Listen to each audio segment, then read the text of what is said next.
ایک ایسا دیو قامت شخص جسے دیکھ کر 80,000 کا لشکر سہم گیا۔ تاریخ کا وہ قد آور سپاہی جس کا سامنا کرنے کی جرت بڑے بڑے سرما میں نہ تھی، لیکن ایک غریب چرواہے نے اسے ایک وار میں کیسے پچھاڑ دیا۔ وہ چرواہا کون تھا اور اس دیو کا خاتمہ کیسے ہوا؟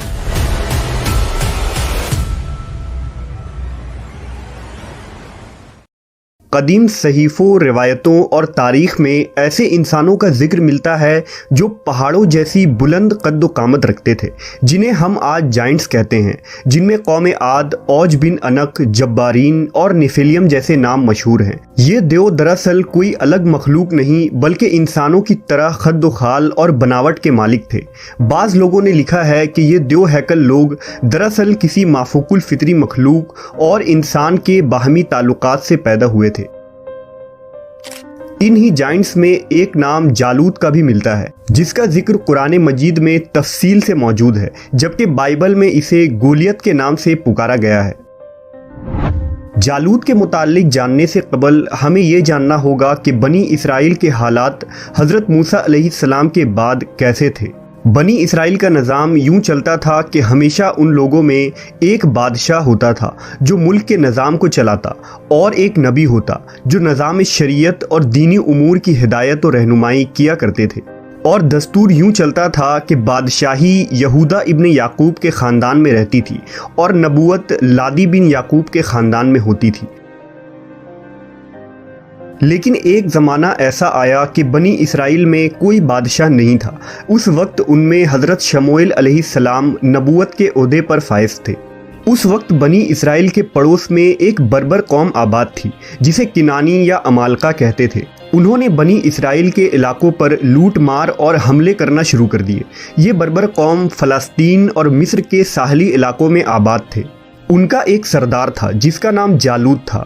جالوت نے بنی اسرائیل سے زمینیں چھین کر ان کو مغلوب کر دیا تھا، ان کے بڑے بڑے سرداروں اور صالحین کو قید کر دیا اور بنی اسرائیل سے خراج وصول کیا کرتا تھا۔ قوم عمالقہ نے تابوت سکینہ بھی بنی اسرائیل سے چھین لیا، جو یہودیوں کے لیے ایک بابرکت صندوق تھی۔ تابوت سکینہ کے جانے کے بعد ان کی حالت بد سے بدتر ہو گئی اور دشمن ان پر حاوی ہو گئے۔ لہٰذا بنی اسرائیل نے حضرت شموئیل علیہ السلام سے درخواست کی کہ آپ کسی آدمی کو ہمارا بادشاہ مقرر کر دیجیے۔ آپ علیہ السلام نے حکم خداوندی کے مطابق طالوت کو بادشاہ بنا دیا، جو بنی اسرائیل میں سب سے زیادہ طاقتور اور عالم تھے، لیکن بہت ہی غریب و مفلس تھے۔ چمڑا پکا کر اور بکریوں کو چرا کر زندگی بسر کیا کرتے تھے۔ اس پر بنی اسرائیل کو اعتراض ہوا کہ طالوت شاہی خاندان سے نہیں ہے، لہٰذا یہ کیسے ہمارا بادشاہ ہو سکتا ہے؟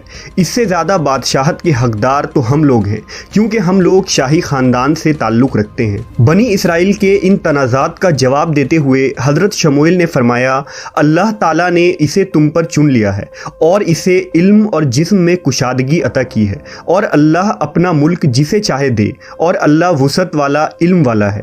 اس کی بادشاہی کی نشانی یہ ہے کہ تمہارے پاس تابوت سکینہ آ جائے، جس میں تمہارے رب کی طرف سے دلوں کا چین ہے۔ لہٰذا طالوت کے بادشاہ بننے کے بعد فرشتے اللہ کے حکم سے اس تابوت کو بنی اسرائیل کے پاس لے آئے، جس سے لوگوں کو ان کی بادشاہت اور نبی کی سچائی کا یقین ہو گیا۔ بادشاہ بننے کے بعد حضرت طالوت نے بنی اسرائیل کو جالوت کے خلاف اٹھ کھڑے ہونے کی دعوت دی۔ جب حضرت طالوت نے بنی اسرائیل کے لشکر کو لے کر اس ظالم جالوت سے مقابلے کے لیے بیت المقدس سے روانہ ہوئے تو ان کے لشکر کی اس طرح آزمائش ہوئی کہ راستے میں انہیں ایک نہر ملا۔ یہ نہر اردن اور فلسطین کے درمیان واقع تھا۔ انہیں اس وقت سخت پیاس بھی لگی ہوئی تھی، لیکن اللہ نے حکم دیا کہ جو میرے بندے ہیں وہ اس نہر سے پانی نہ پئیں، اور جو اس سے پانی پیے گا وہ نافرمان ہو جائے گا، لیکن جو شدید پیاسا ہو انہیں یہ اجازت ہے کہ وہ ایک چلو اپنے ہاتھ سے پانی پی سکتے ہیں۔ اس سخت گرمی میں سامنے پانی موجود ہونے کے باوجود وہ دل بھر کر پانی نہ پی سکتے تھے۔ یہ اللہ کی طرف سے ایک سخت آزمائش تھی۔